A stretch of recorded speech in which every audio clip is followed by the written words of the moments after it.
told them the whole scoop of our conversation. Oh. with Fred. Oh, good, good. Okay.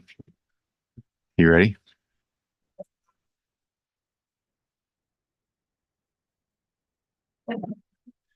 Welcome. It's April 9th and glad that each one of you are here to enjoy the work that your city council is going to be doing tonight. As all of you probably know, we offer the ability for people to Zoom in. And in saying that, we want to make sure that all of your phones, devices of any kind are turned off, both here and at home. And if you have pets, please muzzle them for just a little bit. No offense, Erica. I love dogs. So that is not a slam on that. But anyway, thank you for, being here. We've got a lot of work that we're going to be doing tonight, a lot of good updates. So thank you. As you can see, we are all here and accounted for. So thank you to each one of you to be here. Tonight, we're going to be led in prayer by Mr. Kim Knight of the First Church of Christ Scientist. Sorry about that. And to lead us in our pledge will be Stephen Flowers, a vet. And so we honor him for all of the service that he's given. If you could, please stand. And Kim, please come up and pray. Thank you.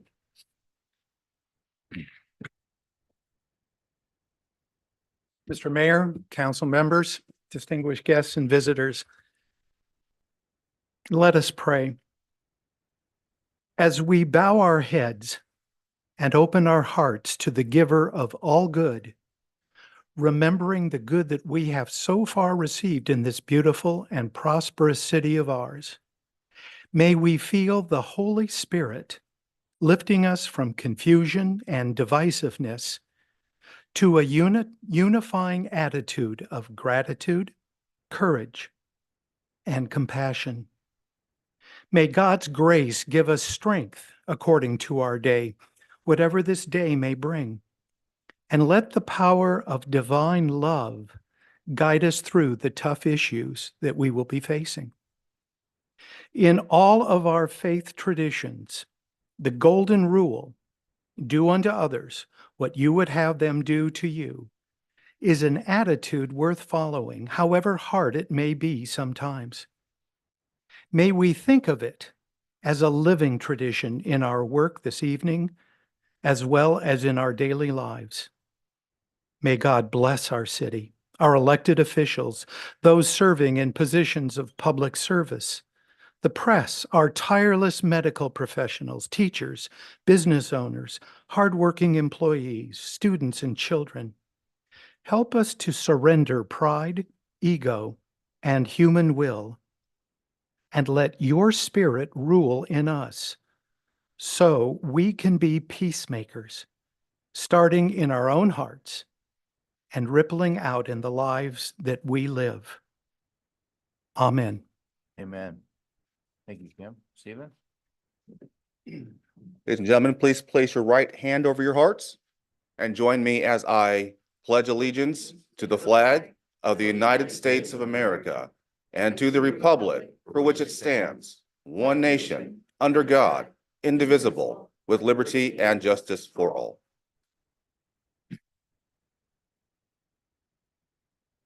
Kim, thank you for lovely prayer. We appreciate that and appreciate the church which you have here in town. And Stephen, thank you for leading us in the 31 most important words that a citizen can ever say.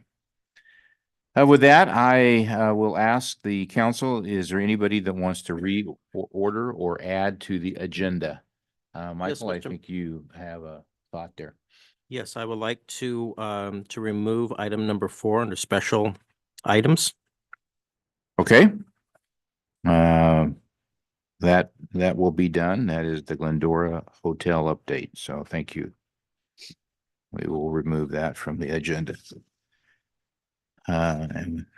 Okay. With that, we will open our public comment period.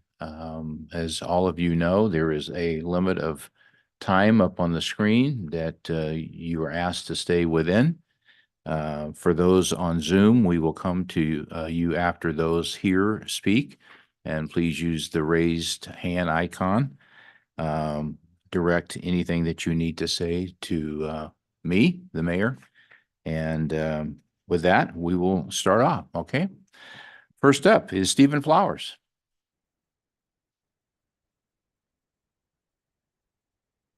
Thank you, Mayor, and good evening, Council. For the record, I am Stephen Flowers, and I rise this evening to discuss a bit of history and make a suggestion for the Council to consider. I grew up in the shadow of South Hills Park, my backyard and playground, for many years. At the time, I didn't give much thought, but I did, as I grew older, begin to wonder, why was the South Hills called the South Hills? So, one fine day, I stepped into the Glendora Museum, and this is what I learned. In 1883, pioneer Harrison Fuller successfully petitioned Washington, D.C. to establish a post office in our area, naming it Alasta in honor of his daughter, Anna Losta Fuller. She was a renowned opera singer. Upon approval, this locality was designated as the Alasta District.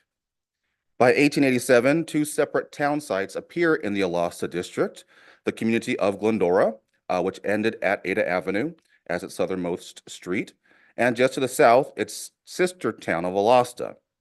The town of Alasta was founded by George Guard, a U.S. Marshal who also served as chief of police for the LAPD and was the 16th chief of the county, 16th sheriff for the LA County Sheriffs. He remains he made one of only two people to hold that distinction of fulfilling both top cop roles. In the fullness of time, the town of Alasta failed and was absorbed by the more successful Glendora. The last official remnant of Alasta within Glendora was the east-west Alasta Avenue and was redesignated as Historic Route 66 by Act of Council in 2001. Nostalgia oftentimes has a consequence of perpetuating outdated modes of thinking. For example, the nostalgically named South Hills Park is the geographic center of town, but the name denotes the hills are south to folks who live uptown, when in fact the hill is north for many Glendorans, east for other Glendorans, and west for still other Glendorans. I think this represents an opportunity to look to history to find a remedy. The name Alasta is important in our past. Additionally, a Google search finds in all the world the name Alasta is unique only to Glendora, Azusa, and Covina. Schools, streets, and parks are scattered with the names of our historic past. I think it is worthy for the council to consider renaming the South Hills in a way that makes geographic sense and to honor a time from history that is all but forgotten. Thank you. Thank you, Stephen. Next up is Erica Landman. Erica, welcome. Hi, my name is Erica Landman, and all the information that Stephen just spoke about totally brought me back in time to docenting in the Glendora Historical Society Museum with him and Skeeter. And Skeeter would tell all these cool stories about the town of Alasta, the rip-roaring, like gambling, dancing town part of Glendora. That's cool. But that's a good idea. I like Stephen's comments about considering a name change because that is accurate. It's the center of town. It's cool. I'm running for Glendora City Council, District 3, so Erica Landman, and a couple things that popped up. So at the last council meeting, there was a topic regarding the logo, and I unfortunately had a flu, so I had to watch it on TV. But is there any possible way maybe that the logo could be possibly revisited? Is that like the logo now for the town? I don't know if there's any other way to reconsider other options or getting community members involved in creating a different one. I tried doing a little survey on my page on Facebook, and I had 53 comments, all from different people, and it wasn't positive comments regarding the logo. So I hope that you'd reconsider to revisit that. And then also I went in to the Glendora Library this last weekend with the small rainstorm. So I only got like a trace of rain on my rain gauge, so not a lot, but the buckets were really, really heavy, you know, very full, fuller than I would have expected. And I don't know if there's any updates or anything. I know the library staff works so hard to like try to alleviate the situation, but you can only do so much. But, okay, thank you. All right, Erica, thank you. That's all of the cards that I have. I would offer anybody who wants to speak to get a card, but we will move to Zoom. Madam Clerk, is there anybody on Zoom that has a raised hand icon up? No, Mayor. No? Okay. And I don't see anybody jumping up to get a yellow card, so I will close our public comment period. I appreciate that. And Adam, I'm going to put you on the spot to respond to Erica's 2 points regarding library update and our change. We did talk about the change last a couple weeks ago. We tried to explain that. The process that was a part of that a month ago now was when that was fully explained, and we took that vote. So, but maybe you can opine on those 2 points. Evening, everyone. Appreciate the opportunity. So on March 12th, the City Council adopted the city's new logo. It's just, I think it's really important to clarify, this is not the city's official seal that was adopted 1955. This doesn't replace that. And in many ways, the city, being a multifaceted agency, sometimes is confused with the school district and other in the G there. And so the logo was a culmination of a lot of public input, actually, many surveys that came out that identified certain aspects of the city and what was important. There's a pretty robust presentation that the City Council received on the 12th. So the city's plan for that logo to go on other facilities like in Finkbeiner on a cement wall and some of the bridges or a bridge on Route 66, as well as a larger rollout. So a lot of those activities are already underway. As it relates to changing, it's not a staff decision, it's a council policy decision. Staff brought you the option for your consideration, which was approved. So if you have any questions, happy to answer any questions you have, Erica, on that front as well. So as it relates to the library, in our Glendora report that should be out here in the next 2 weeks, we'll have a more concrete update. As we've discussed at the City Council and Library Board level, as Ms. Landman knows, the city has done a structural analysis of the library. The original facility that was built to last about 35 years is now over 50 years old, and it's been raining in the library shortly after it was done. We know there are some structural significant impacts that need to be addressed. While it is not unsafe, it does limit the scope of what we can do, and events like Earth Day that we have can no longer be held on the top to a large extent. So the city is currently going to go out for some polling to look at both a library and citywide facility survey to determine if there's any appetite for voters to potentially look at a bond measure for those facilities.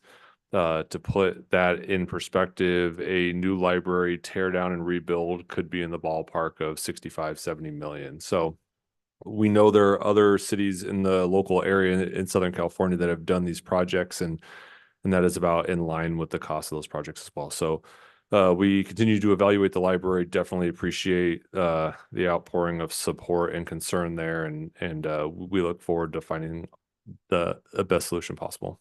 Great. Adam, thank you. All right, with that, we will go to member reports and update. Karen, I'll start with you. I'm going to guess that you're going to announce April 24th. So Yeah, that's it, sir. but if you want to opine on anything about that, you're free to. April 24th, 7 a.m. You are invited to the Country Club for the annual Mayor's Prayer Breakfast sponsored by the Glendora Ministerial Association. The featured speaker this year is Brian Clay, former Glendora resident. silver and gold medalists in the decathlon. And so invite you to come and partake of a great morning of excitement. And if you want to purchase a ticket tonight, you could do so online. Or I know that Mr. Thompson has some paper tickets that he is just itching to sell to you. And after you go and have a great breakfast there, then you can, or prior to that, on the 20th, go to Earth Day. And I don't know, we have these flyers here, and I'm sure someone else is going to speak about that, but those are two exciting events coming up. Great. Thank you, Karen. Michael? Thank you, Mayor. Stephen, you want the renaming of South Hills to Alasta Hills, to be clear? What was the name? It was the town of Alasta, so yes, Alasta Hills or Alasta Heights as it appeared in the maps of 1885. Thank you for that. Adam, what's the process in doing something like that? I know I you knew this was coming. All right. prepared. Yeah, educational hour. So the city, believe it or not, does have a process for the naming of city facilities. A name change on a city facilities is considered the highest honor essentially that we bestow on something. So whether it is an individual, which we did recently up in Big Dalton Canyon, or actually the renaming, there's a process. So I'll look at John back there. Something would come to the Community Services Commission as a first step, but happy to provide that information and the process and talk about how we go about that. Ultimately, it does reach city council consideration. So this is not the first time this has actually come up. Back in August, we had an informal inquiry about naming the highest peak in South Hills, Alasta Peak, at that time. So I'm unaware of exactly where that went. So this has come up with that name, a convention in some methodology before. So happy to provide that to you, Stephen, and we'll go down that path on how to potentially come back before this body for consideration of that change. Thank you for that. Speaking of John, oops, Earth Day, you're making some changes this year. Yes, we have to, due to the Bidwell Forum not being able to hold us. So we are still having all the collection items here at the parking lot. So document shredding, the shoe drive, and used motor oil will be here at the parking lot. But then all other activities will take place at Finkbeiner Park in the bandshell area. We'll have regular vendors, and then community partners and community departments there with all our information. So we're gonna have the same vendors we typically have, Yes, and Yeah. the same collection for oil, paper, yes, and shredding as well. that's here. Here, Yes, the drive-through. yep. Wonderful. Thank you, John. Mhm. And do you have a little slide for me? No, it's not a movie. So yesterday I was over at Citrus College where Metro made a presentation to reiterate the Metro Go Pass for students. It's a neat opportunity for students. They just have to go to the community center over there and they get a pass, and they can use that pass. It's fully loaded and go anywhere in Los Angeles County with that pass. It's free of charge for students. And it was amazing. It was Tim Sandoval, the mayor of Pomona, which is also a board member for Metro, made a presentation along with certain faculty members over at Citrus, and it lasted about an hour. But it was really nice. I got to talk to some of the staff and some of the students over there that were part of this. And some really good stories about some folks that just don't have transportation that have utilized this to get around all of Los Angeles and see the sights and scenes that they normally wouldn't see or couldn't afford to see, but also are able to get to school on time with this pass. Thank you, Mayor. Great. Thank you, Michael. Gary? Okay, well, with Michael talking about Metro, I'll start out with some Foothill Transit news. Foothill Transit bus line 492 that runs through the city of Glendora down on Arrow Highway. We recently made the decision to increase the frequency of the stops on that route from every 30 minutes to every 20 minutes. When, for a lot of people, it doesn't affect anybody at all. Okay. But for the people that ride it, it's very important. But one of the things that, when they gave us the update on it, we have approximately 370,000 boardings a year on that one bus line, just on Route 492. And when people talk about public transportation, especially people that never use it for whatever reason, and they have a negative take on public transportation, I always try to remind them things like this. This is 1,000 cars a day that are not driving on Arrow Highway because of the use of Route 492. So it's important for us to remember there are a lot of people that need this transportation. And when we see buses that are driving by empty, sometimes they do, sometimes they're light, sometimes they're full.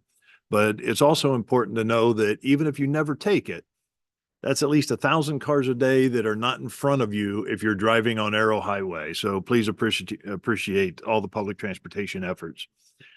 On that note, I spoke briefly, gave a little bit of an update on the Southern California Association of Governments and a plan that they've been working on called Connect SoCal. And we voted last Thursday to go ahead and approve that plan. So there's currently a plan in place, and it's a transportation plan that will connect all of Southern California, everywhere from the Imperial Valley all the way up to Ventura County.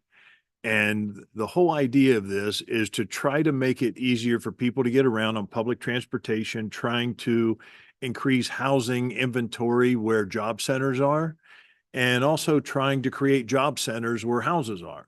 So there's so many people that drive for a couple hours a day just to get to work. There's now a plan in place that's out there, and now it's going to be up to us and other cities and other entities to take a look at this and figure out exactly how we can try to make this happen. This plan is actually, it's a 20-year plan. And if everything within that plan got built, it's a total of $750 billion. So it's a huge investment in transportation in Southern California. Couple of fun things. First, I want to give a shout out to staff on last week. Was it just last week? 2 weeks ago, the Easter egg March 30th. Easter egg Weeks ago. handout. Yeah. Okay, well, the Easter egg hunts got canceled because of the rain. And I got to tell you, community services were able to pivot very, very quickly and redesign that and get the word out. And we were there was a little bit of a concern as to how many people would come by for it. But we ended up with well over 1,000 kids that got candy and eggs handed out to them, had about 350 cars or so that came by. So just a big shout out to staff for being able to pivot quickly and make something like that happen. There are a lot of happy faces. I got a lot of comments afterwards of people that contacted me to thank us for that. Also, we have coming up Citizen of the Year is going to be on April 18th. If you don't have your tickets yet, you can still get them at the Glendora Chamber. The next night after that, April 19th, is the Glendora Unified School District, the Ed Foundation Food for Thought event. So there are still some tickets available for that. It's always a really, really nice dinner, a lot of good things, good entertainment, and especially good information. The Education Foundation does a lot to support our schools. The last event I wanted to share with people is next Tuesday night over in the city of Azusa. The Azusa Auditorium is going to be a public meeting regarding Highway 39. There's been a contingent of people that have been pushing for a long time to try to reopen Highway 39 all the way over to Wrightwood, and it's finally getting a little bit of traction.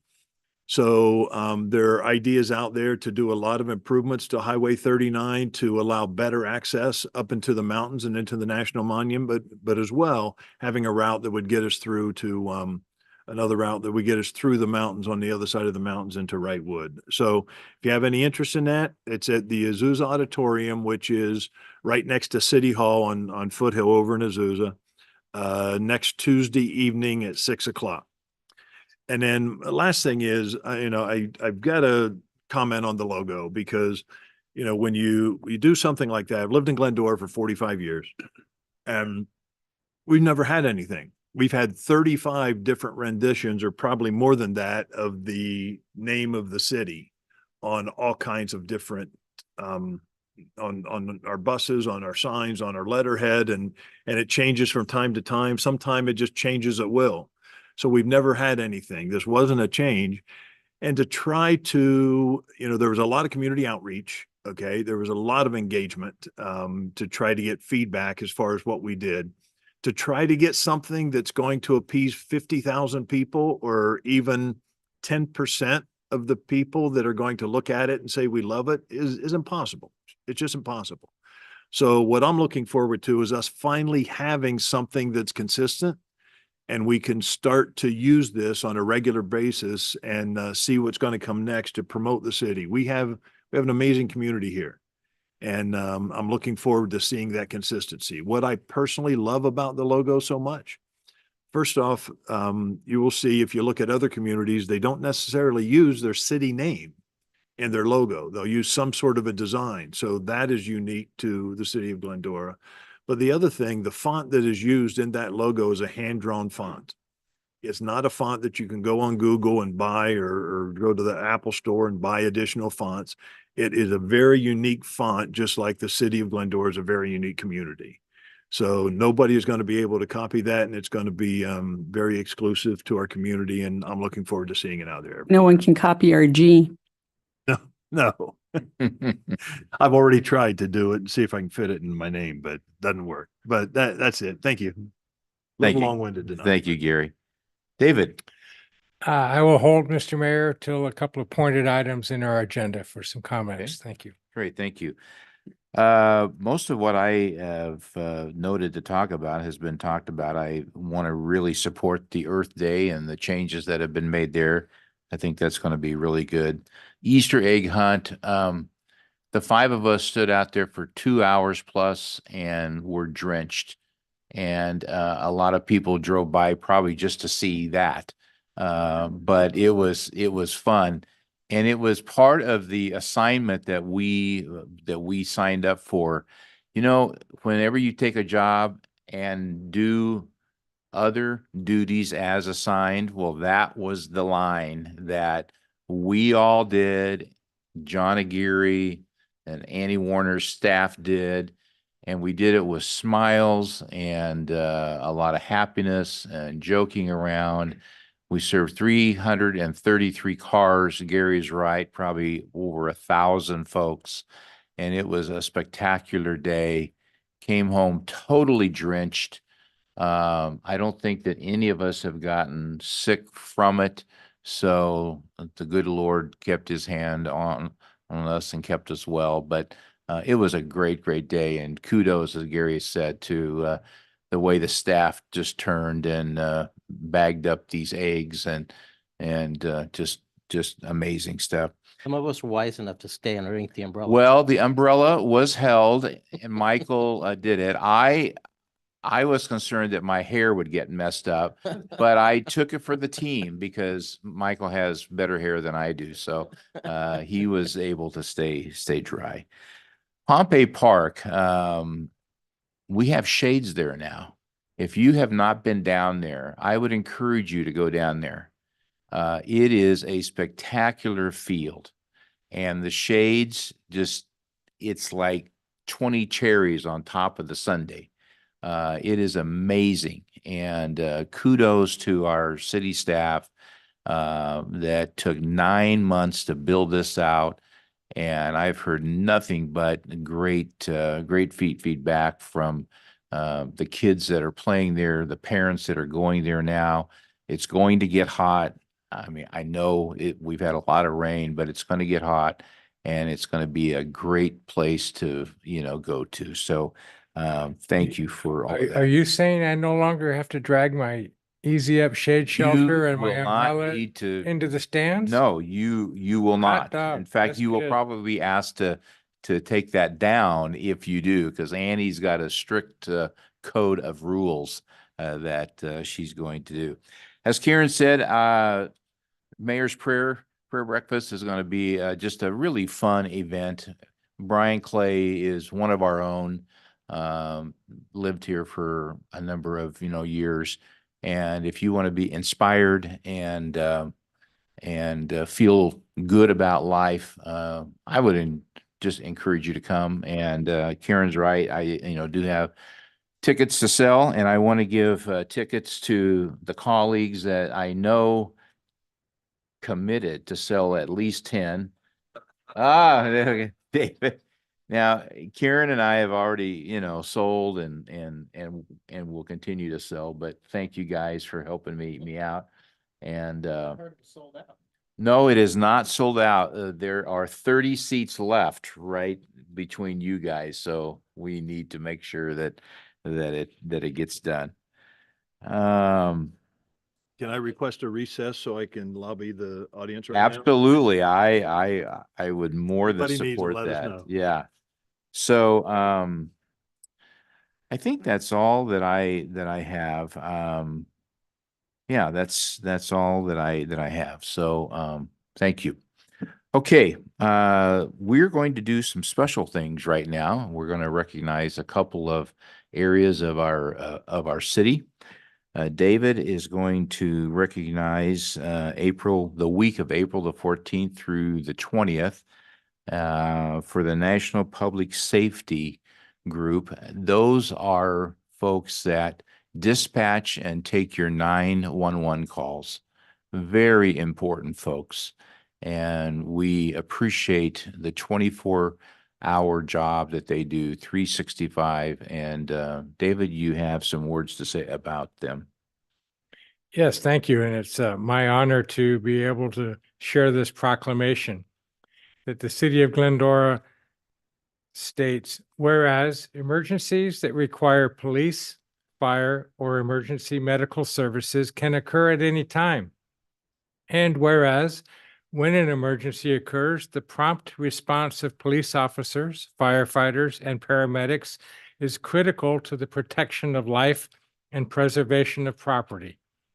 And whereas the safety of our police officers, firefighters, and paramedics is dependent upon quality and accuracy of information obtained from the citizens who contact the Glendora Emergency Communication Center. And whereas public safety telecommunicators are the first and most critical contact our citizens have with emergency services. And whereas public safety telecommunicators are the single vital link for our police officers, firefighters, and paramedics by monitoring their activities via radio, providing them information, and ensuring their safety.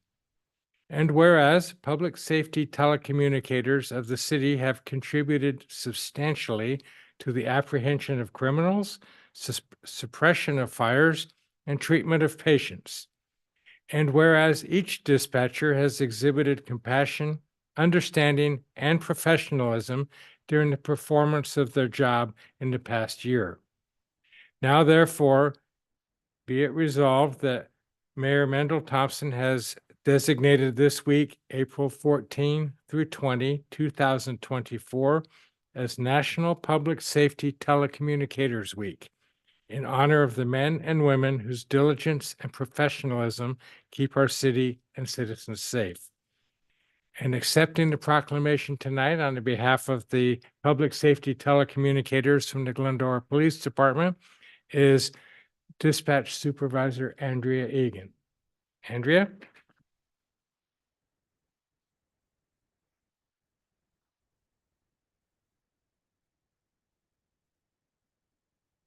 Thank you for your service and leadership. Thank you. Posing for pictures. Thank you. I've done this one other time. I so thought know- about I maybe, know so now. here we go. Here comes the camera.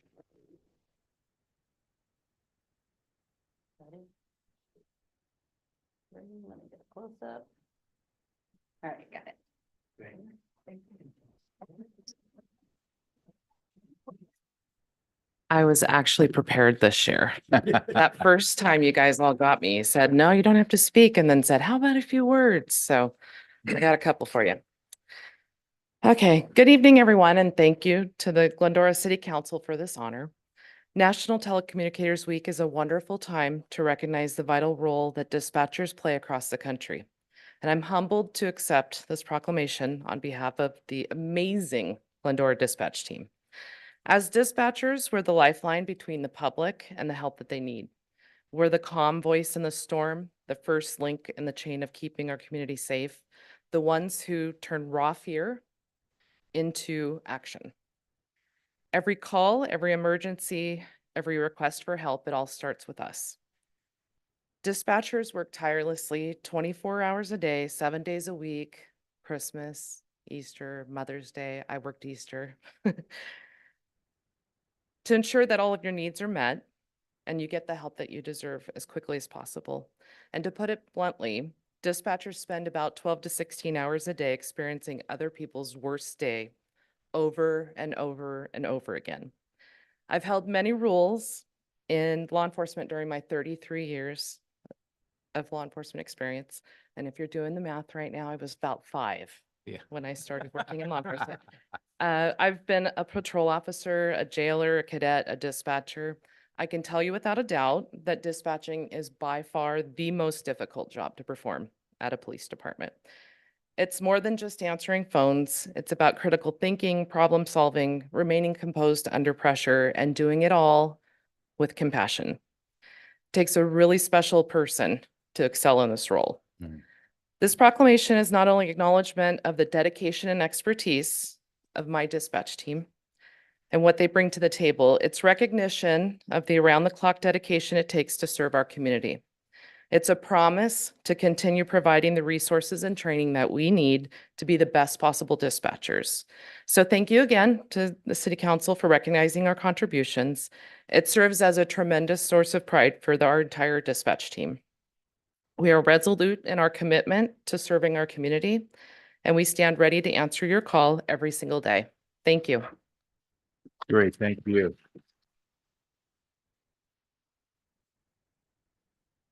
They do amazing work, and thank you once again for your good words and for the amazing work that your entire team does. Thank you. Appreciate that. All right, we have another one. Just as important, we have a precious gem here in our city. Does anybody know what that might be? The library. And Library Week is April the 7th through the 13th. And Gary has some good words to say about that. So Gary? Okay, I wish I could proclaim the rain was done so we'd have no more buckets the rest of the year, but unfortunately, I don't think we're there yet. But whereas libraries offer the opportunities for everyone to connect with others, learn new skills, invest in civic engagement, explore community goals, and pursue their passions no matter where they are on life's journey. Whereas libraries have long served as trusted institutions, striving to ensure equitable access to information and services for all members of the community. And whereas libraries contribute to local prosperity and thriving communities, providing resources that support the economy and make choices that are good for the environment. And whereas libraries are treasured institutions that preserve our collective heritage and knowledge, safeguarding both physical and digital resources for present and future generations.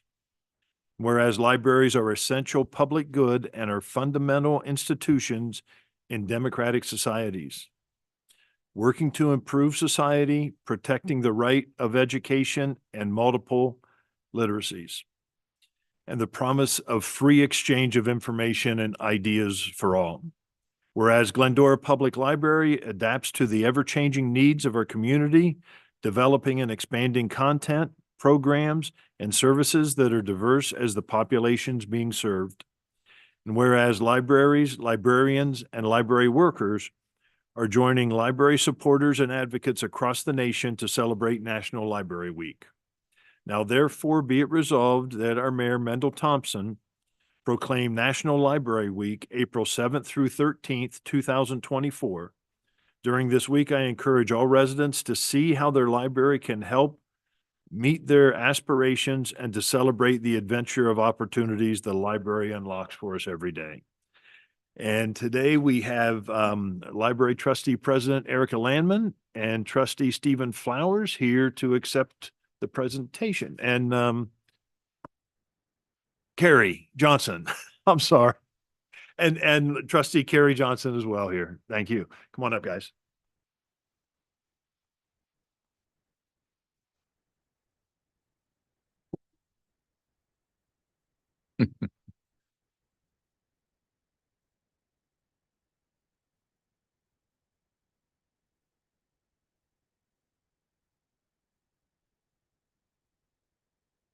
Wait, wait, wait. Erica. There you go. Better. Erica?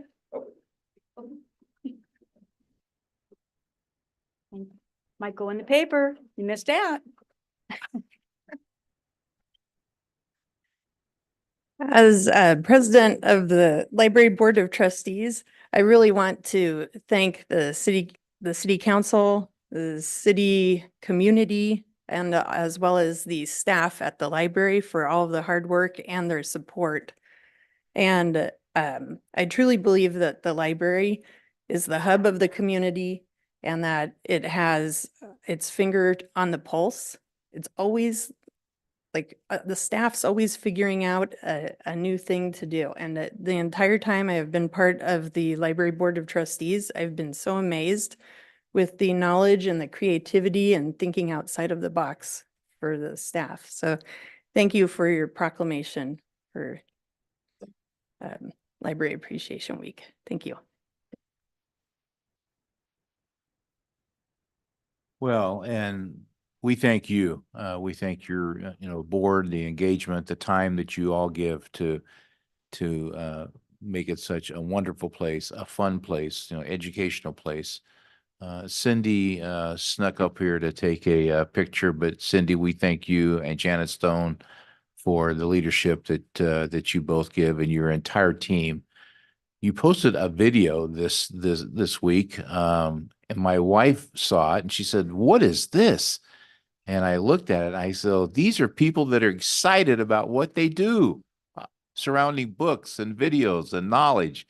And that was a fun thing. So thank you for doing that. That's really the credit goes to digital media team.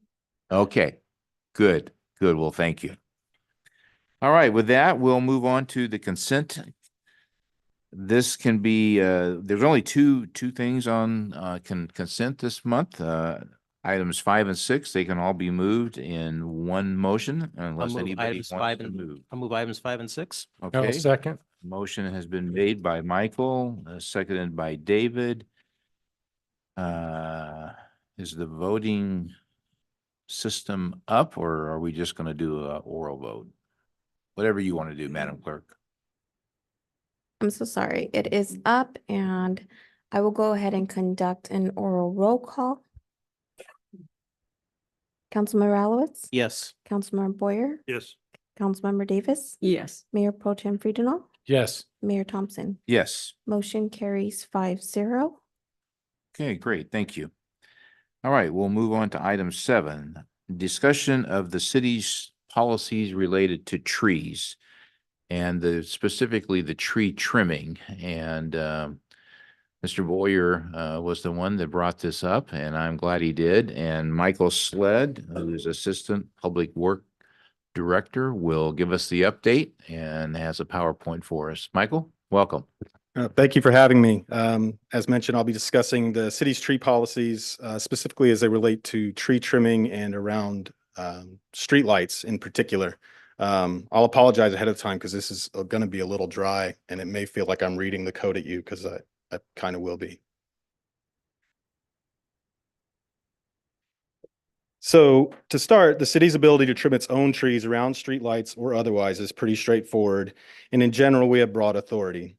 Most are pruned every 5 years on a rotating grid, use what is termed a natural system, where maintaining long-term tree health and safety are the primary objectives. Exceptions to this are palms, which are pruned every 2 years for dead fronds, and the gumdrop ficuses, which are pruned once or even twice per year if needed under a topiary system, where the primary objective is maintaining a specified form or shape. Beyond this routine work, we also trim trees as needed whenever issues arise or come to our attention, typically relating to health and safety. With regard to trimming private trees, our city's regulations are narrower, as you'd expect, with a few specific sections that can possibly enable enforcement of pruning around streetlights and otherwise, but none which specifically reference streetlights. Of these, section 9.36010.3 is the one most potentially applicable to the specific question of maintaining private trees around streetlights and in general. And it provides it is unlawful and a public nuisance for property in the city to be maintained in such a manner that vegetation and/or landscaping is dead, diseased, dry, overgrown, likely to harbor such nuisances as vermin or rats, is in a condition to cause unsightliness, constitute a threat to public health or welfare, or has a tendency to depreciate property values of surrounding properties.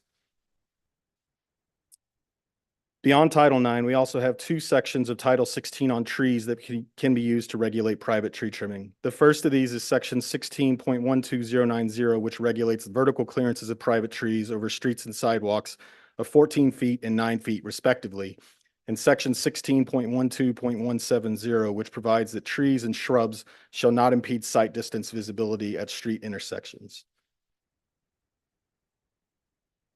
Section 16.06020 then provides some blanket exceptions for the removal of pruning of any tree which poses an imminent threat to public property or public health, safety, and welfare as determined by any member of a law enforcement agency, the LA County Fire Department, the city forester, the director of public works, or a utility company, as well as a couple of exceptions that relate to the removal of city trees.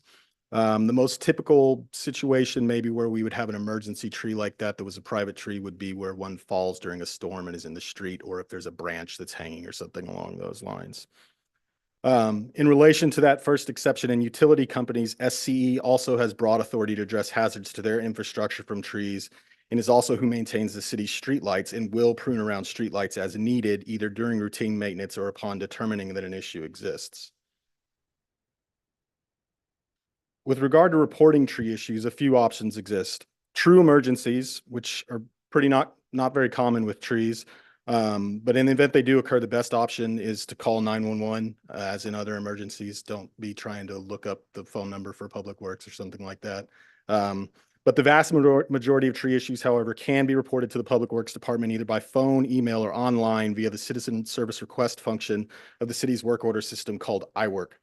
Private tree complaints, when appropriate, can also be made to the Police Department's Community Preservation Division, but Public Works will also handle these calls en route as needed. It should be noted, however, that the city's authority to regulate private tree trimming is limited to what is outlined in its code. Finally, concerns relating specifically to trees and other power lines or streetlights can also be reported directly to SCE, but again can be reported to Public Works, who will forward as appropriate. Last thing to wrap up, I do want to note that two actions in the 2023 to 2025 adopted strategic plan are specifically relevant to the topics of trees and their overall maintenance and care. The first is under Goal 4 to enhance and modernize the organization, which includes the objective of updating the city's urban forestry manual. And the second is under Goal 5 to improve and maintain the city's infrastructure and facilities, and includes the task of developing an urban forest master plan, including a review of the relevant sections of the Glendora Municipal Code and making recommendations for updates.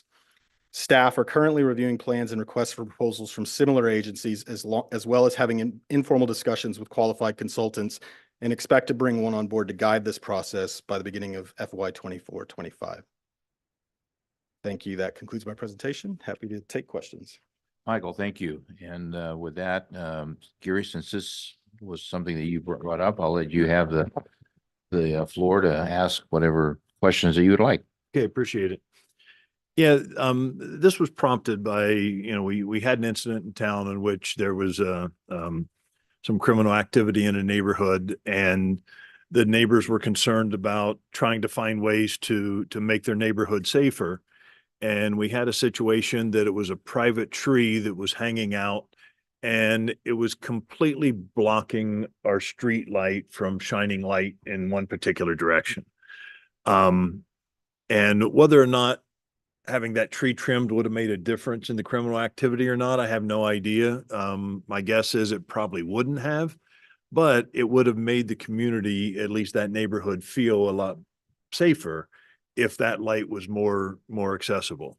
It definitely would have made them feel better if we had the ability to respond to it.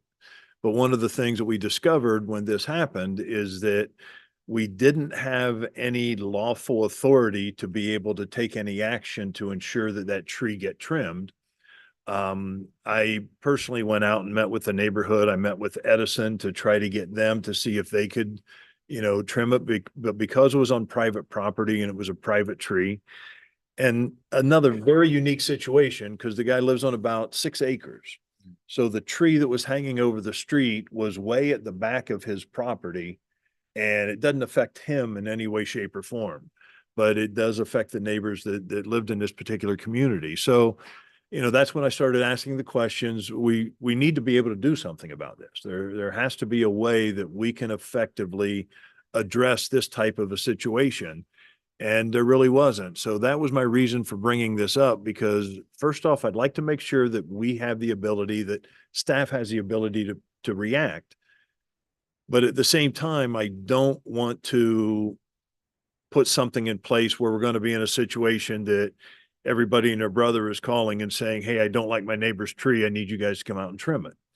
So there's a fine line we have to walk. This, there's always exceptions to rules. And this is one of those extreme examples that, to me, it was sort of common sense that we should have been able to do something. But there's going to be a lot of things that are not as clear cut as to whether or not we can do. So that's the conversation I'd like to have tonight, is to, first off, if we believe that we want to do that, and then with Adam and Danny, how we can go about creating some sort of some guidelines within our policies to be able to allow us to take action moving forward.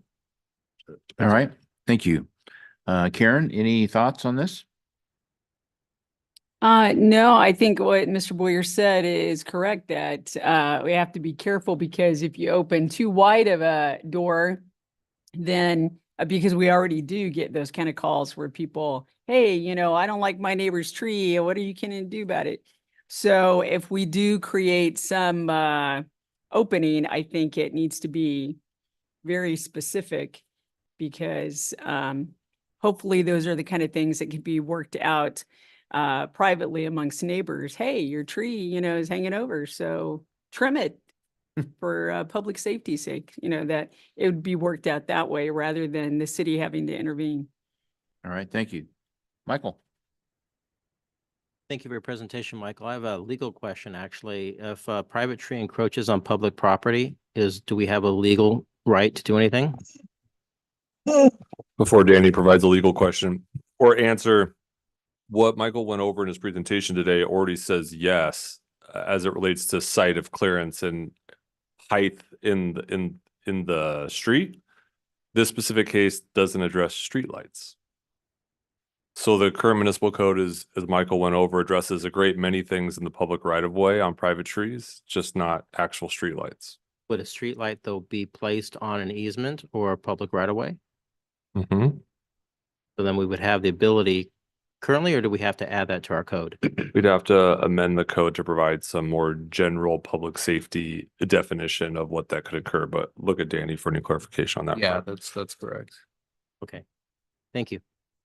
David, any thoughts? Yes. Get the saw right now. Yeah. Don't tempt me. Thank you, Michael. And this brings out, and you shared in our information packet, lots of the backstory and the ordinances and such. And I would challenge, as one of the comments I said I would hold till the point on, this is it. We have a budget discussion in just a moment. And I'm of the opinion that 5 years is too long on a tree cycle, because 3 years is about far as you can go. And then we got 2 years of a tree looking poor till its turn comes. And I know the city has been very responsive to out of cycle requests for attention, and that's very grateful. But I think we need to somehow come up with funding to accelerate that cycle from 5 to 3 on a year of rotation. Coming back to when trees are trimmed, our contractor of late seems to do, in my opinion, about 80% of the tree. Doesn't finish it. I'm concerned about that. I watch Edison's work, and they have arborists. They claim so on the side of their logo of the truck. They're just flat topping trees. They don't give a darn what they look like at the end of the day. Edison's contractor is strictly to provide clearance on power lines and power poles, regardless of, I know our resident arborists just turn over in their desk about watching Edison's contractors work. It's not very professional. It's effective. That's all I can say. somehow I think we need to work on some budgeting opportunities. I think the streetlight issue is paramount, but back to Edison, you're hired to maintain them. Well, maybe they should share in some of that. Regarding the comment that Mr. Alawas just shared about private trees leaning on public right of way, I think we have lots of that happening that we don't enforce well enough. We need to lean on that. We have the regulations, we have the backbone to be able to do it. Should lean out and do so on the public right of ways. And many of those could in fact be addressing visibility and illumination, power pole, utility easements and things. So I think we need to take a more aggressive stance on this tree policy. And I would certainly support amending the movement to include streetlights. David, thank you. Adam, do you have something to Just a add? quick moment of clarification, and appreciate the mayor, the pro tem's passion on this topic. The item before council is not public street trees, but private street trees. So just want to make sure we're staying within the item is posted. The discussion about, as you mentioned, Mayor Pro Tem, about the budget should occur at the budget. Otherwise, but those are those are public trees. So we need to be very clear here that the item before council is private trees in the public right of way. Okay. Thank you. Adam, thank you. I would simply agree with, I think, what everybody said. And if we need to amend it to include streetlights, that sounds like an easy thing. I know sometimes with legal stuff and amendments, it's probably not, but anything that we can do to enhance public safety is something that I would support. Mayor, it sounds like, and with the council members' comments, that it's a more broadening of the municipal code to include public safety that includes things such as street clearance and streets and street lights, and that provides staff a little more wiggle room to make that interpretation in the field when we see something as relates to a public safety issue. Would that be okay? That would include street signs and things of a nature, public Yes. safety. Yes. If that's the direction, we can come back with an amendment to the municipal code or an ordinance to amend the municipal code, excuse me, that can be more of a catch-all on the public safety side. Right. I want to give an example. There was a tree that was blocking a very important sign on Valley Center, and I talked with Bill, our public works director, and he agreed that the tree was blocking it, but the sign was in a poor place. And so we took care of both, and the neighbors were pleased. I hope it's tempered some of the speeding that goes north and south on Valley Center. And we just need that kind of flexibility to ensure that public safety is, you know, always met, because that's really the most important job that government has. So, yeah. Anything else to add, or Gary? I'll give you, I'll give you the last word since this was your idea. Because again, I'd like to make sure that, as we investigate what other communities have done and different ways that we can bring this back, that we have the ability, because as Adam knows, this was a pretty big deal. I spent a lot of time, trying to address this and trying to figure out what to do. I had, conversations with the community of them asking me for assurances that they wouldn't have an issue if they hired somebody to come out and go up and trim this tree. The owner of the property was more than willing to allow the tree to be trimmed, but his claim was he couldn't afford to pay to have the tree trimmed himself, which isn't an excuse, but this is just the obstacles that we were working with at the time. Believe me, I thought more than once about going out there myself, and I haven't used a chainsaw in years, but I would have used it on that tree to make this stop. But it helped you, right? But I'll bet I could borrow one from David.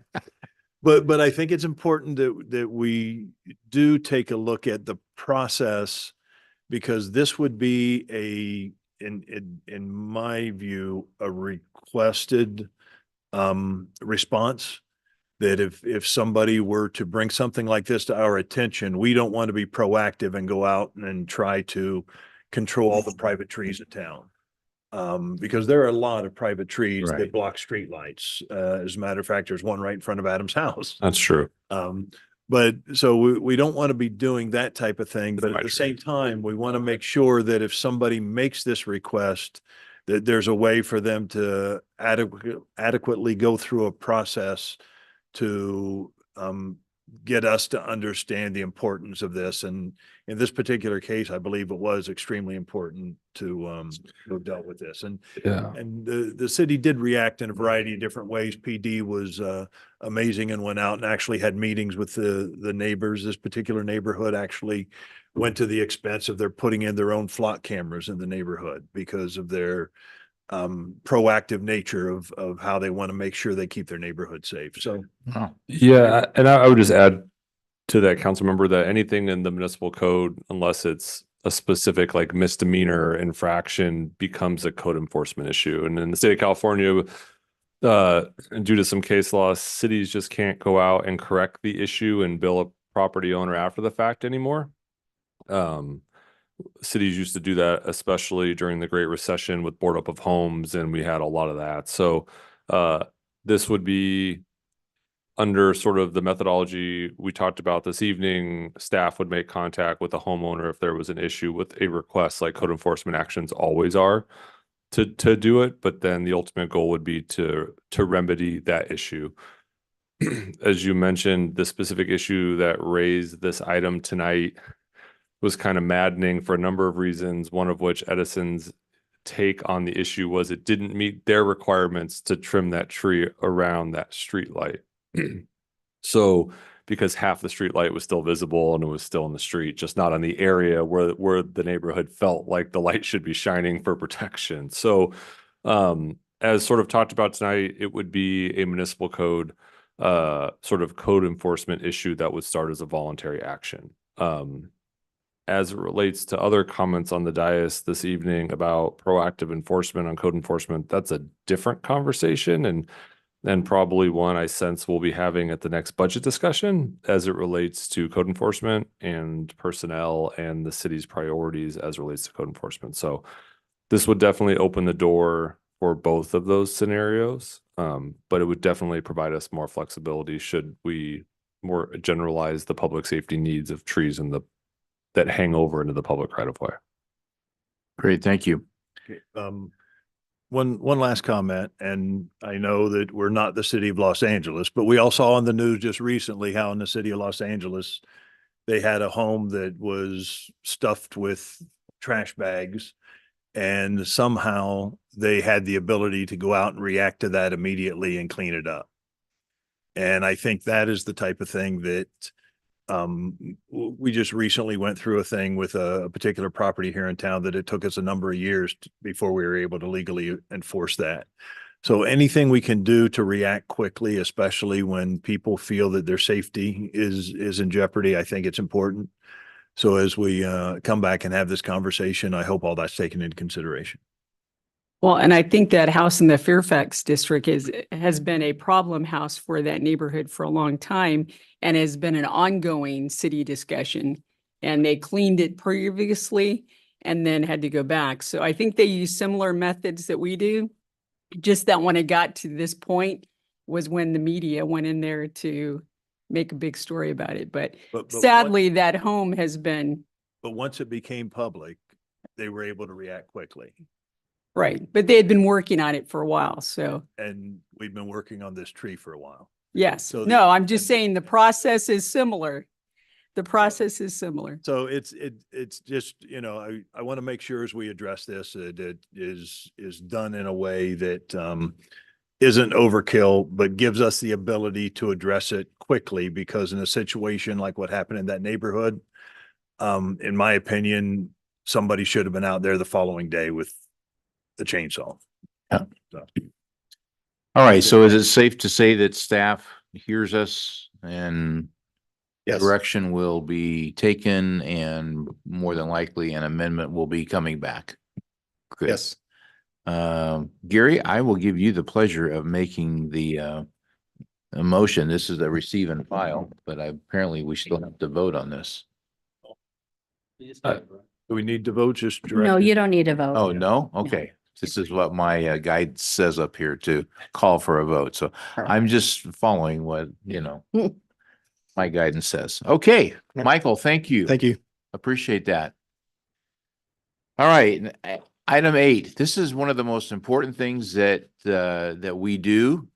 It's probably one of the most riveting reports that you will ever hear. No pressure, Kyle. And No it is given by Mr. Kyle Johnson, the finance director and city treasurer for Yes. our fine city.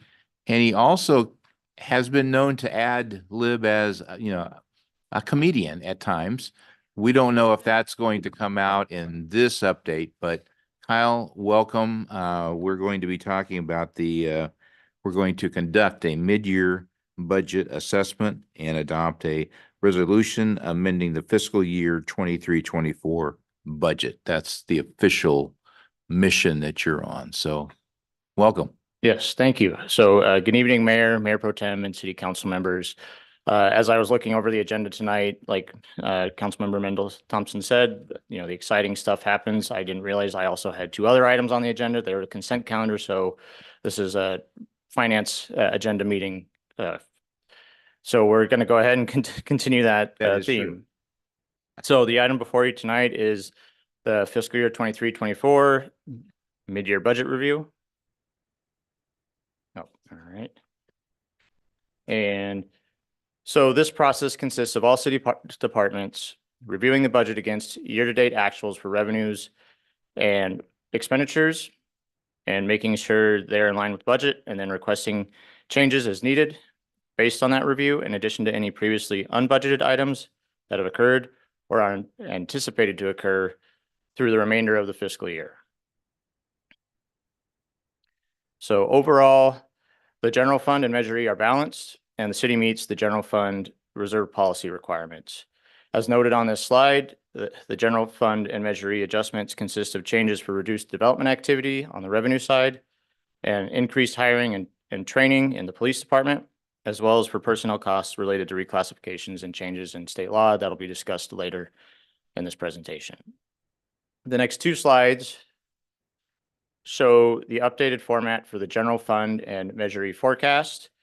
The general fund shows stable revenues and expenditures and is balanced using the Measure E fund. The Measure E funds the general fund reserve policy, which allows it to contribute to capital projects, the pension and OPEB Section 115 trusts, and provides for operating costs towards community impact programs in economic development, police, and homelessness. Additional notes on the assumptions included in these forecasts are included in the attachments to the staff report. This is a summary slide of adjustments in the other fund types the city maintains. It's important to note that each fund within the summarized schedule operates with specific laws and regulations dictating how the funds must be spent. And like many of the slides on this schedule, these are all summarized, so there's an additional detail schedule by fund attached to the staff report, breaking down all the different fund types that the city works within. Here's a list for the mid-year adjustments based on the fund type for those funds on the previous slide. The majority are to match grant awards received by the city, particularly in the police department for the community development block grant and the Friends Foundation. In addition, there's adjustments for operating cost increases for street and pipeline repairs, providing for additional capital projects and increased capital project costs, as well as increases in insurance program costs. And I'd like to highlight the increases in insurance premium costs. So just like an individual is facing changes in the insurance market, so is the city. So the large natural disasters, specifically fires and earthquakes, as well as legislative changes, have created a more challenging environment where, oops, this is the water fund. Insurance premiums are increasing and insurance providers are leaving the state. Specifically for the city, the liability, workers' compensation, and earth movement flood have seen the most significant increases amongst the city's policies. Liabilities and workers' compensation are impacted by an increase in claims filed and as part of the city having its own police department, just an inherent risk in the nature of having your own police department, as viewed by the insurance agencies. Earth movement and flood increased as the state has seen an increase in natural disasters and a reduction in providers in recent years, causing premiums for this type of coverage to significantly increase. I recently had roof damage at my house, and just like we call it an SIR, so self-insured retention. It's the same as a deductible for your individual insurance policy. I called up my insurance provider and said, when do I contact the insurance for this kind of repair? And he said, you try not to. You know, it increases your premiums, you contact us too many times, and then you become uninsurable. And hence, researching it earlier today, State Farm and Allstate, so are two insurance providers that have left the state of California. So we are no longer in good hands.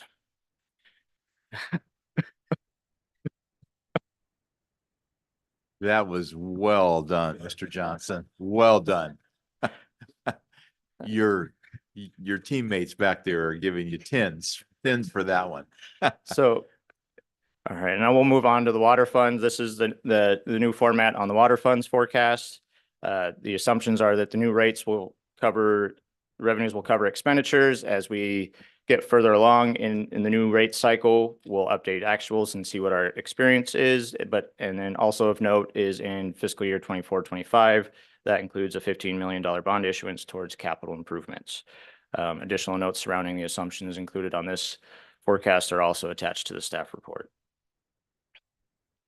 So on final slide before the recommendation, we have a few staffing changes that are going over. None of them increase our number of full-time equivalents. They generally address retention and recruitment. So they are for title changes, position reorganizations, for parity and equity in the organization, specifically around the areas of professional development and growth of existing employees to make sure we retain the knowledge base that we've grown here at the city, and related to part-time employees to address new legal requirements adopted by the state of California. And this is specifically, requiring job descriptions for those part-time positions. As noted, it's that legal change is the AB 1484, approved by Governor Newsom in October and effective January 1st. We also have to provide certain information to those part-time employees regarding their job status, how a pathway potentially to gaining full-time employment and many other things. And they may also be included with the same bargaining unit if they're performing similar functions to the full-time position. All of these changes have followed our city's personnel policy. And as mentioned on the picture on there, the 0 FTE increase at this time. So in conclusion, the city continues to be in a strong financial position to continue to fund its strategic plan objectives of strategic economic development, maintaining financial stability and sustainability, enhancing employee development and retention, enhancing and modernizing the organization, improving and maintaining the city's infrastructure and facilities, implementing strategic homelessness solutions, and enhancing community engagement and presence. Staff recommends that City Council adopt the resolutions before you tonight, amending the budget and approving the authorized position changes and compensation plan updates. This concludes my presentation, and I'm available for any questions. Kyle, thank you. Excellent job. Thank you for you and your team and the hard work that you do every day. So thank you. Gary, I'll start out with you this time. Any questions or? I do have a question, because the big thing that jumped out at me was the cost of insurance. We're adjusting $1.5 million. When I looked into it a little bit deeper, did our liability insurance double? Yes. Yeah. So in our staff report, there is a table that shows the cost. The primary contributor is our liability insurance and the earth movement flood. The combination of those increased about over $500,000. Could you or Adam give us a brief explanation exactly? Because we don't go out and hire Allstate like an average person does, but maybe Maria, you gonna come up and we can talk a little bit about funds and insurance and JPAs. Go ahead, Marie. Yeah. Good evening. So the city is part of ICRMA, which is Independent Cities, I see our Risk Management Authority. And what we do is we are in conjunction with 12 other cities, and we have Gallagher, who is our insurance broker, who goes out and markets and finds insurance for the city. The difficulty this past year is that we have had a lot of claims as a joint insurance authority. A majority of our cities do own their own police departments, so there's a lot of use of force lawsuits that have come out of it. The insurance industry overall has increased significantly, and we talk about it a lot in closed session that juries are more empathetic to plaintiffs these days. And so we're seeing a lot more settlements come out, or the risk and exposure of going to a jury trial is really up in the air. They call it a crapshoot. And so to mitigate the losses to the cities, we're looking at more settlements, which has cost the authority a little bit more. Some of the cases that you may recognize are the city of Irwindale had a police chief who was terminated, and her settlement was over $4 million. So a lot of these are actually coming out in the news through jury trials. And so the insurance providers like Old Dominion, or not Old Dominion, Old Republic, those Hartford, they're shy about providing that insurance. And so one of the things that we tried to do to mitigate the costs was to look at a higher SIR. Currently, we're at $250,000 for liability. We're looking at a $500,000 or $750,000, which means the first $500,000 or the first $750,000 of a claim the city would pay so that we could lower the premium costs. But given the environment right now, it's safer for the city from a cash flow perspective as well to maintain the SIR at $250,000, considering all the different claims that are going on out there, and also that we do own our own police department. The savings also from increasing our SIR, we're not going to pay off by lowering our premium, which was only going to be $250,000 in savings a year. Appreciate the update. I think it's just important to point out that, you know, we talk about the, you know, what's going on not only in the community of Glendora, but the entire state of California. And unfortunately, the laws as they're written today are in favor of the bad guys, and the good guys end up getting punished for just trying to do their jobs and keep all of us safe.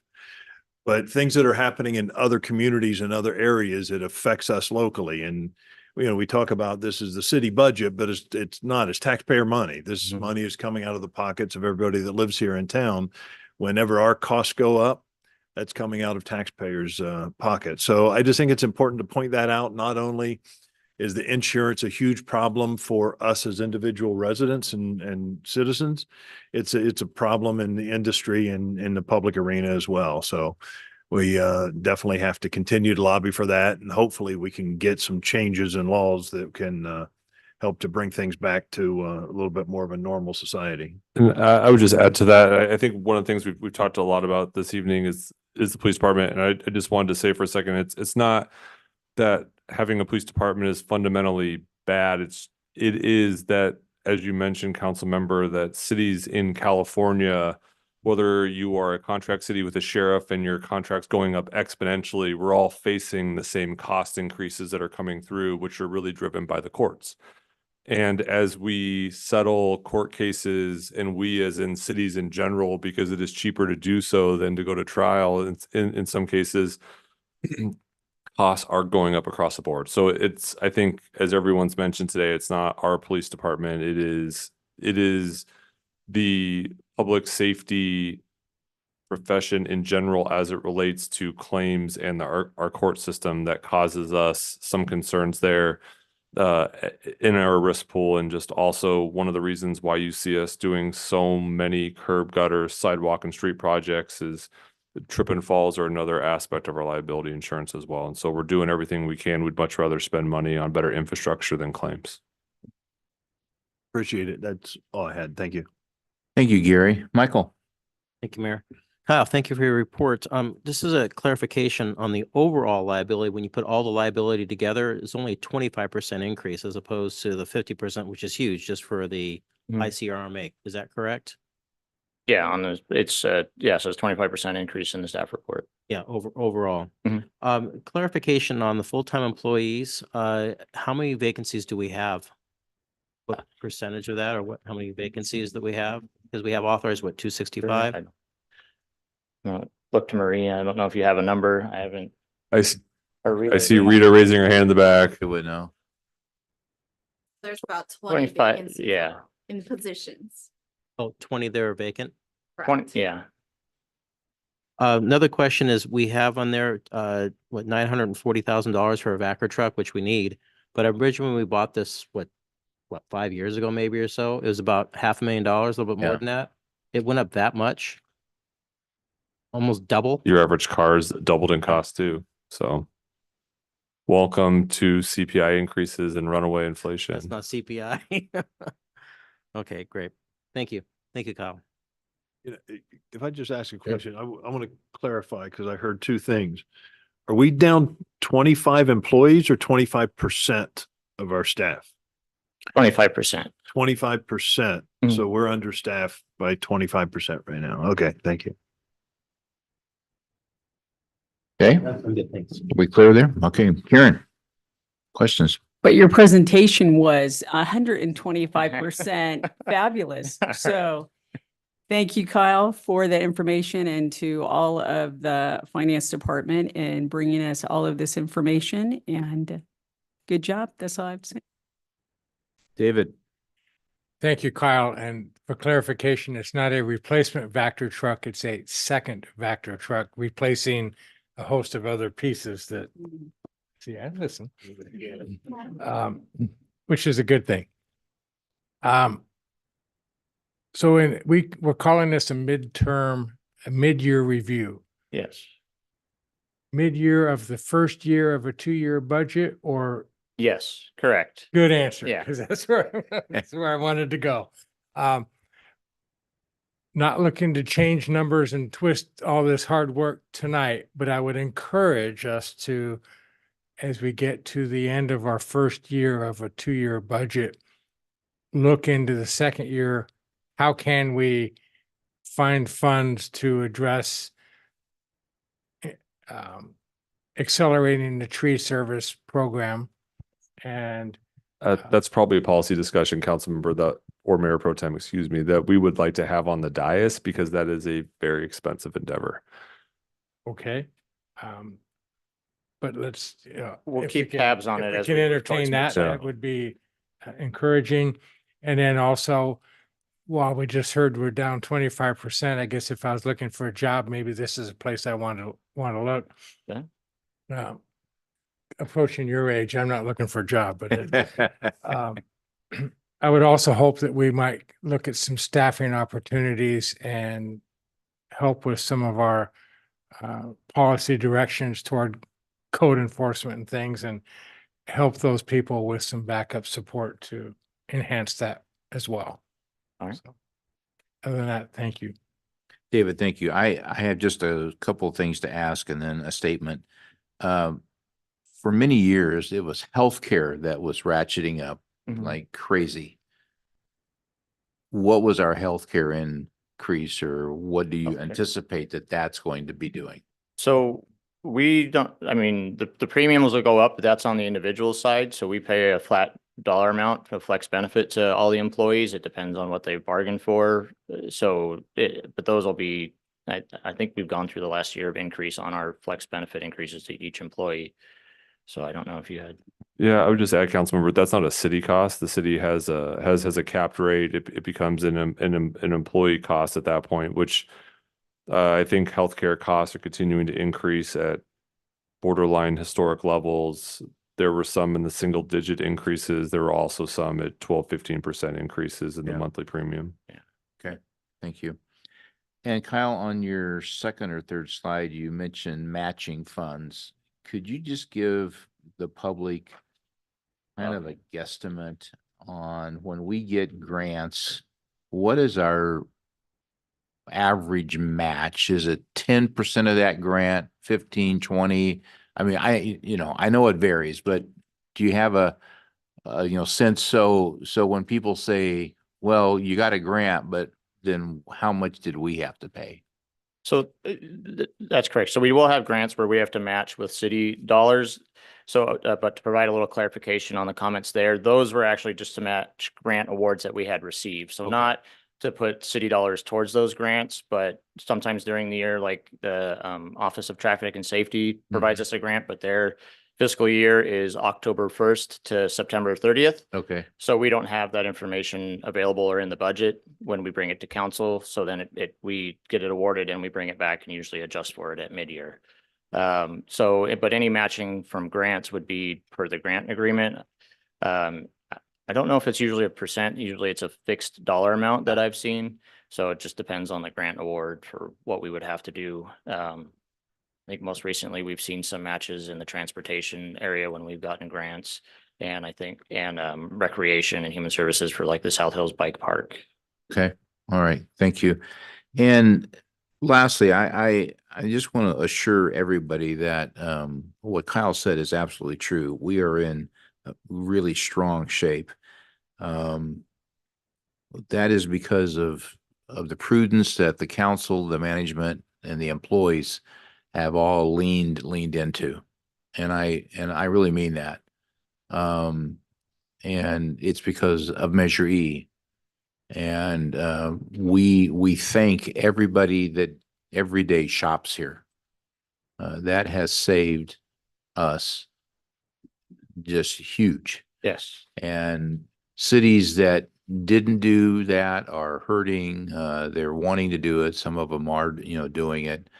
But I just want to once again say thank you to every one of us who, shop here, because that has enabled us to do what Adam said, some of the curb, the water stuff, the park stuff, the infrastructure stuff that otherwise we, wouldn't have been able to do to the extent that we've done that.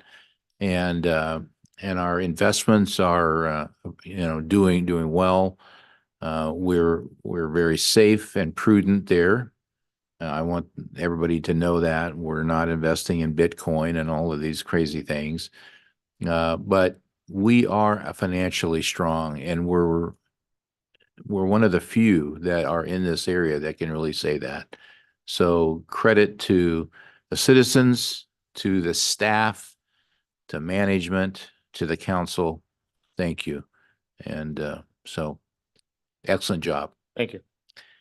And a motion has been made by Karen and seconded by Michael to approve this. And just to confirm, revised versions of both resolution were distributed to the council members and made available to the public. So we request the motion to be associated with those resolutions. Okay. Yeah, I affirm that the motion I've made is with the corrected resolution. Thank you. And the second affirms that? Affirmed. Thank you, Michael. Thank you, Karen. Okay, if all of us could vote, and then the clerk will do an oral roll call vote. Councilmember Alves? Yes. Councilmember Boyer? Yes. Councilmember Davis? Yes. Mayor Pro Tem Vino? Yes. Mayor Thompson? Yes. Motion carries 5-0. Great, thank you. Mayor, if I might just I know Kyle has some of the staff back there and so does Marie, but if they wouldn't mind standing up, Natasha, Rita, talking about you, both of you. So they're both instrumental in a lot of the budget and accounting and personnel as well. And just really quickly, as the council knows, we're implementing a new finance system, a new payroll system. We're starting on a new permitting system. All the while they're closing out the last fiscal year, planning for the next fiscal year while accounting for everything going on. So Kyle and the staff are incredibly busy, and we're super appreciative that they're here tonight. And as you can tell, we're still on target with what we're planning on doing. So just a sincere appreciation from my end. Thank you. Great. Adam, thank you. All right, we will move on to item 9. And let me get my screen here right. It's an update. It's an update on homeless. And presenting tonight is Eric Dermeyer. Did I get that right? Correct. Yes. Thank you. Yes. Way to go, Eric. You coached me well. So we are always looking forward to hearing what's going on in that sector of our city. So welcome. Thank you very much. Happy to be here tonight to give you an update on homeless services. Starting with community partnerships, the city continues to prioritize strengthening relationships with community stakeholders and providers, coordinating services and tapping into local and regional resources. We have a list of some of the providers that we mentioned at our December update. These are all organizations that we're continuing to try to continue to engage, strengthen relationships, and just increase the flow of communication. In February, staff attended a symposium along with some council members discussing struggles and solutions addressing homelessness in Arcadia. We heard from a variety of panelists, including city leaders, service providers, developers, and law enforcement. And staff now have access to the Homeless Management Information System, HMIS, a countywide system meant to streamline cooperation between homeless service providers. And down at the bottom again, just want to emphasize these are the different ways that the community can get information on homeless services and programs through the city website, homeless service hotline, or our email address listed here, homelessness@cityofglendora.org. The San Gabriel Valley Council of Governments Housing Solutions Fund was established by the Council of Governments using Measure H funds allocated to them through the Local Solutions Fund. The Local Solutions Fund can be used by cities and COGs to help people move out of camps and into housing in collaboration with the county. Staff have used these funds so far to help people that are experiencing homelessness move into both interim and permanent housing. So far, staff have also used these funds to help prevent homelessness by paying rental arrears for one household. We're working to spread awareness of this resource to faith communities, to local service providers, organizations, to let the community know, basically, if you're at risk of homelessness and your situation would be resolved with a one-time financial assistance and you're able to sustain your rent going forward, you can contact staff at the information I just provided, and we can walk through how to prevent homelessness with this situation and how to stabilize you going forward. We can also use this funding to help people that are currently unsheltered in our community if their only barrier to housing is that one-time financial support through security deposit, first month's rent, furniture, things like that. Here's how expenses have been made so far since the grant was received in December. Motel vouchers have been frequently used to help transition individuals into housing resources. This gives them an opportunity to work closely with outreach staff to make appointments and prepare for move-ins or program intakes. Many households rely on fixed or low incomes, and by providing financial assistance with move-in costs, the program can remove a major barrier to obtaining housing. Some other examples of eligible expenses include covering the costs of birth certificates or application fees if required for housing. Just a sample of some of our successes so far. This program has been used for individuals who are paying for housing either out of pocket or with a housing voucher. One household had received a voucher but had no furniture of their own, so this program was used to cover these items. Another household could afford the monthly costs of their new apartment, but they couldn't save enough for the security deposit. Again, that initial barrier being removed with just this assistance. A third household was behind on rent because the vehicle they relied on for employment needed repairs. This program assisted with some of these costs and rental arrears to ensure that they stayed housed. This last success came after the single mother identified their own unit after maintaining their employment throughout their homelessness. All the household income went towards move-in fees. So this program was able to provide essential furniture for her and her family. The city's homeless outreach efforts continue to use the same model of a collaborative approach between human services staff, the Glendora Police Department and their community impact team, and the LA CADA street outreach team.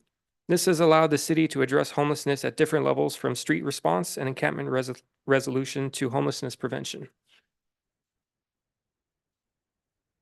Here's a snapshot of outreach highlights since December 2023. 2 clients were housed with a housing voucher since then. 2 clients were reunited with family, locally and out of state. 2 paid out of pocket with a unit that was identified by staff, and 2 were connected with shared housing resources. The most commonly used interim housing programs are Soul Transitional Housing in Los Angeles, or Volunteers of America's Lancaster Congregate Shelter. So either way, we're moving people out of the San Gabriel Valley. It's the best resource we have to move people quickly and Unfortunately, not everyone accepts it, but those that do accept it, we can move quickly and we've had some success. So those are the two most common solutions. The city's response to encampments continues to be an interagency collaboration with the entities shown. When outreach staff are informed of scheduled cleanups, they respond with Glendora Police Department to engage the individuals in the area and offer services, including assistance with shelter placement or shared housing. On the day of the cleanup, law enforcement takes the lead while outreach staff remain available to help transport clients to shelter or schedule follow-up appointments. The most recent encampment cleanup was actually held this morning at multiple spots in the South Hills Wilderness area. Staff have used motel vouchers as a tool to provide immediate shelter during severe weather events, to help the individual who is working closely with the outreach team to follow up on important appointments, or to facilitate the transition into interim or permanent housing. This year, 19 people have been assisted with this resource. As of the writing of this report, we had a few individuals today we provided motels to, and at an average cost of $94.51 per night. And here are some more success stories, just generally with all the different programs and services that we have. Each of these is a result of a coordinated effort between different city departments and our LA CAUTA outreach team, and they reflect the diversity of experiences our team encounters daily. We have experiences related to domestic violence, related to chronic medical conditions, combined with chronic substance use, family reunification that was a result of a young person coming out to Los Angeles from out of state pursuing some artistic dreams, and it kind of went awry, and we were able to reunite them safely back with family. So it's a broad range of situations that we come across, and we have to be creative and on our toes the whole time. So staff's recommendation is that council receives an update on services provided and efforts undertaken to assist individuals experiencing homelessness, that the council approves and accepts a grant award for the San Gabriel Valley Council of Governments Housing Solution Fund in the amount of $50,000, and approves an increase in estimated revenues and a supplemental appropriation of $50,000 in the Measure H fund for the San Gabriel Valley COG Housing Solution Fund Grant Award. And I'm available for any questions. Thank you.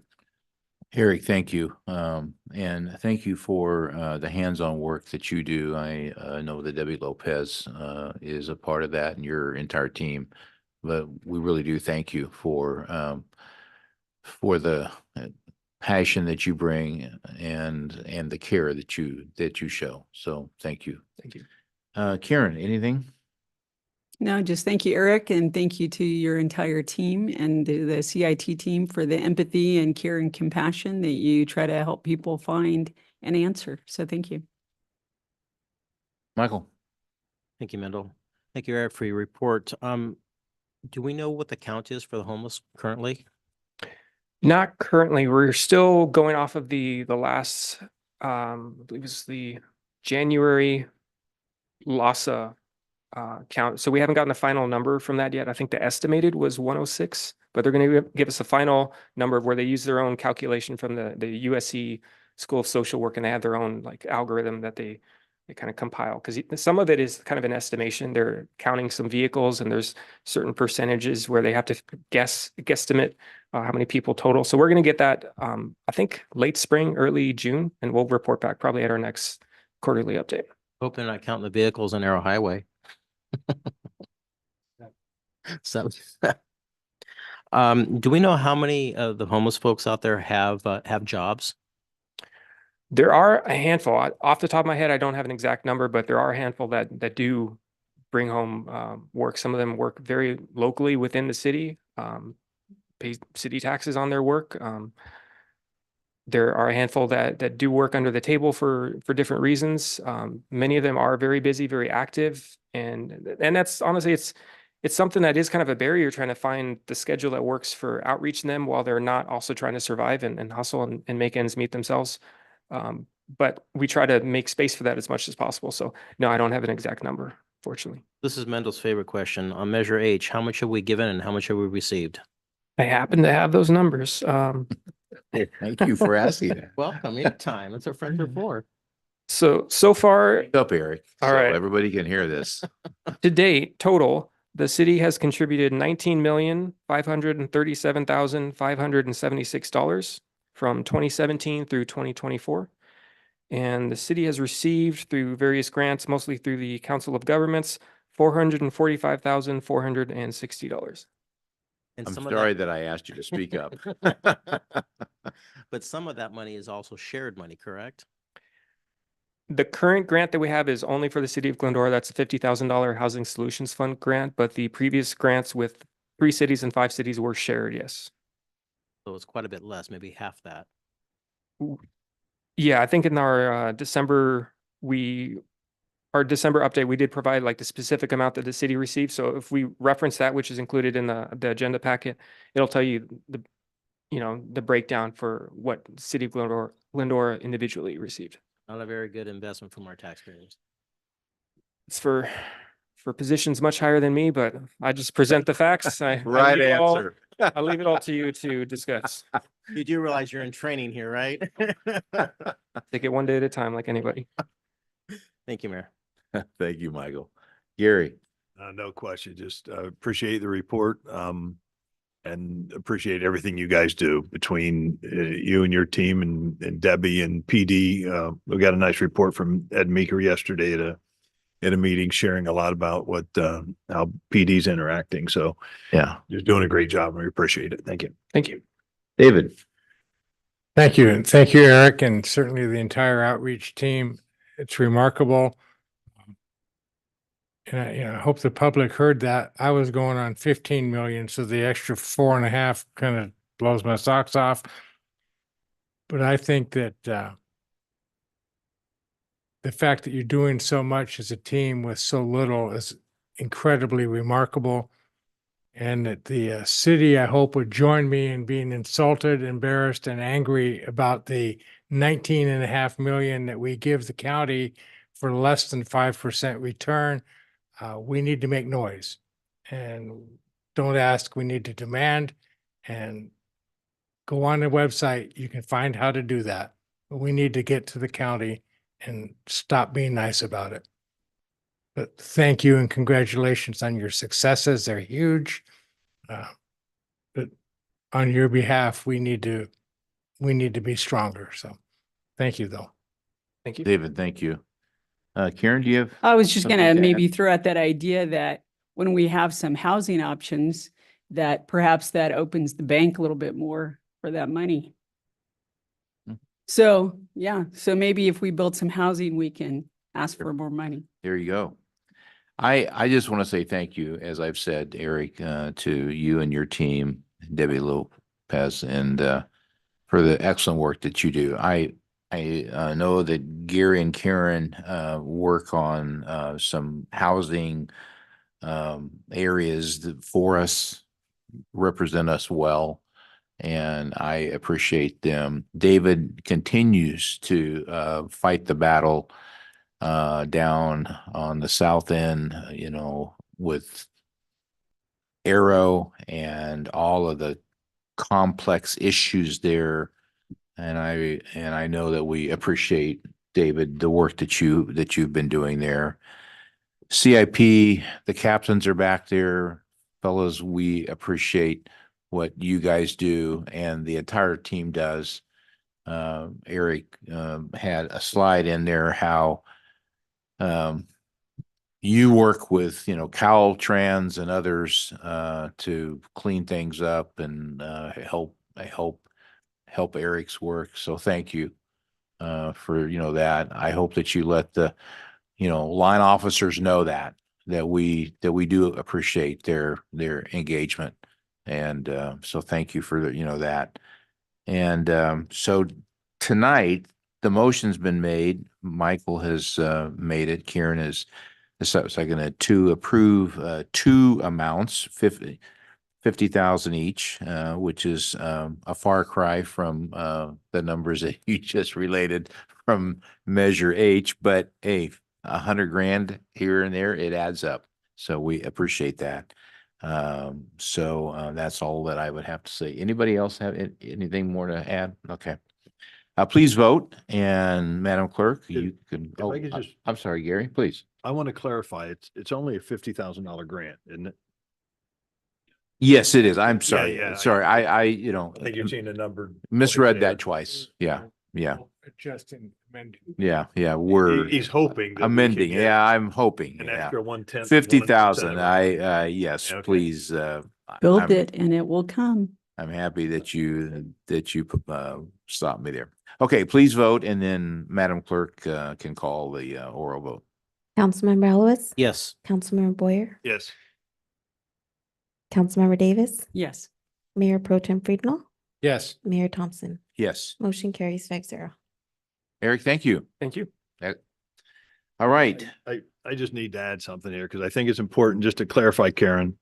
I can share with you dozens of cities in LA County that have built plenty of housing and still are not getting their fair share of the. Oh, I'm sure. And I don't think it'll be the 19 So- million, but I think the more we do, the more we'll be eligible to get more money. So that's my point is the more we could do, the more we can ask for. Good. All right.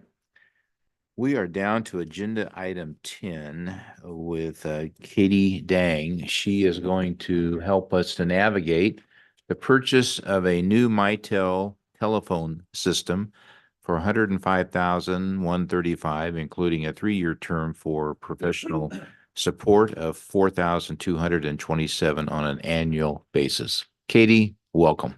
Good evening, It's Mayor yours. Thompson. Good evening, council member. This item before you is for the replacement of citywide telephone system. Just an overview, this is a replacement of our old phone system for new ones. Our current phone system is almost 15 years old, and as part of our ongoing efforts to modernize the organization, the city proposes the replacement of a new Mitel phone system through Business Telecommunications Systems, also known as BTS. This system will enhance our telecommunications infrastructure and provide our staff with advanced features and flexibility tailored to their specific communication needs. On June 27, 2023, the City Council approved the fiscal year 2023 through 2025 two-year budget.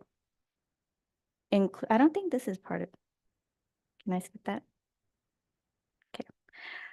Here are some of the Mitel specifications. Each model incorporates features such as Wi-Fi connectivity, Bluetooth integration, and high-definition audio for seamless communication across various environments. Features include Bluetooth connection with various devices, including smartphones, tablets, laptops, and Bluetooth-enabled headsets, the ability to make and receive calls on their Mitel phone system using their mobile device as a remote headset, connect with Microsoft Teams and the city's Microsoft 365 suite, including creating a unified communication platform where voice, video, messaging, and collaboration tools are integrated. Users can make and receive calls directly within the Teams interface, and eliminating the need to switch between different applications for communication purposes, regardless of their location.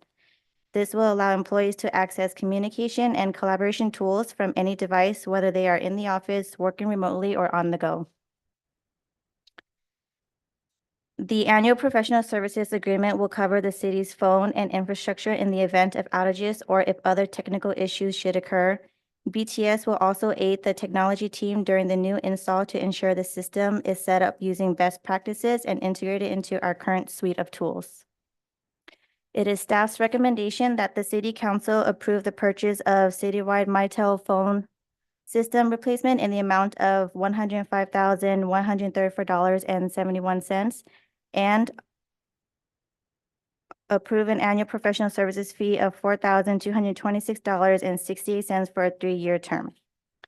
And any questions can be directed to my wonderful director, Stan Robin. Oh, thank you, Katie. Yeah, that was extra. You handed that off well. You really did. Yes. All right, questions for Katie or for Sam? Karen?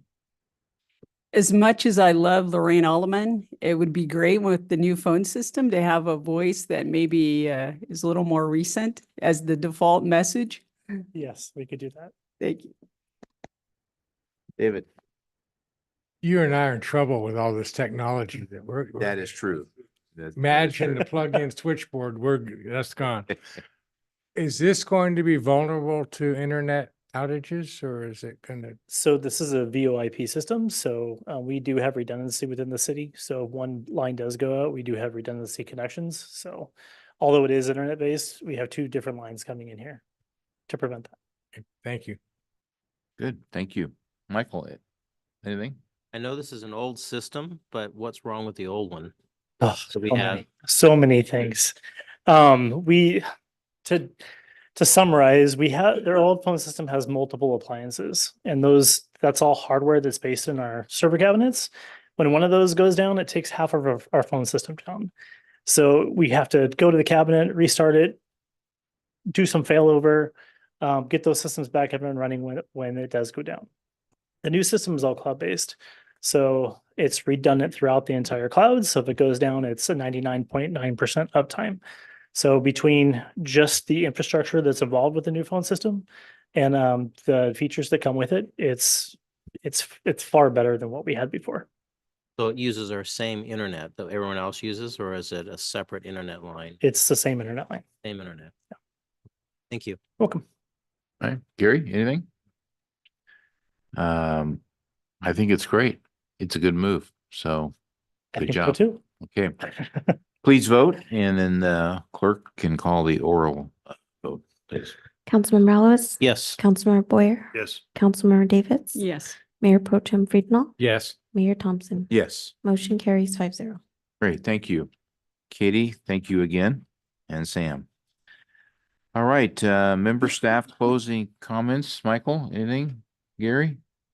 Yeah, actually, I've got a request. I talked to Adam a little bit about it. Okay. We've got a lot of things going on this year with the upcoming election, and one of the big things that's going to affect all of us in the entire state of California is the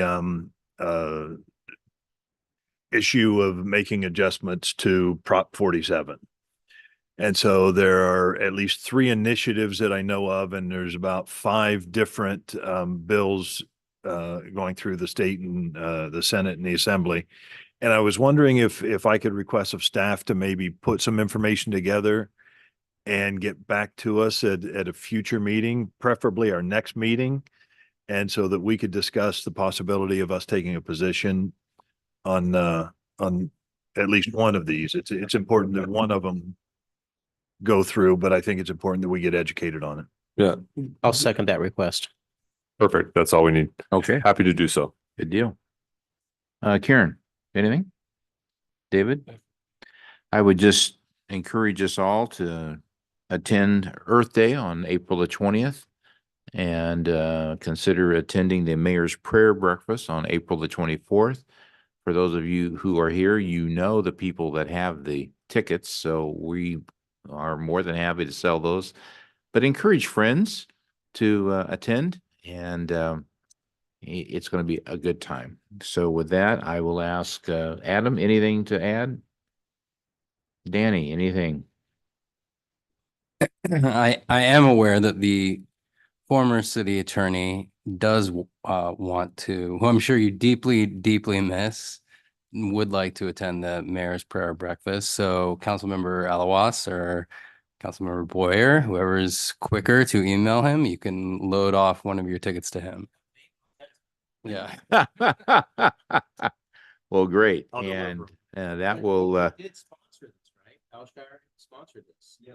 yes. You will be. Yeah. Yes, you're one of the sponsors. Yeah. But we'll be happy to take another ticket sale. Thank you. There you go. See, the ministers are, this is their event. So thank you. It'll be great to have Bill there, Danny there, and anybody else that attorneys need a lot of prayer. So come on. Your entire staff should probably attend. So anyway, well, thank you. It's been a great night, and I will adjourn this meeting at 8:54. Thank you.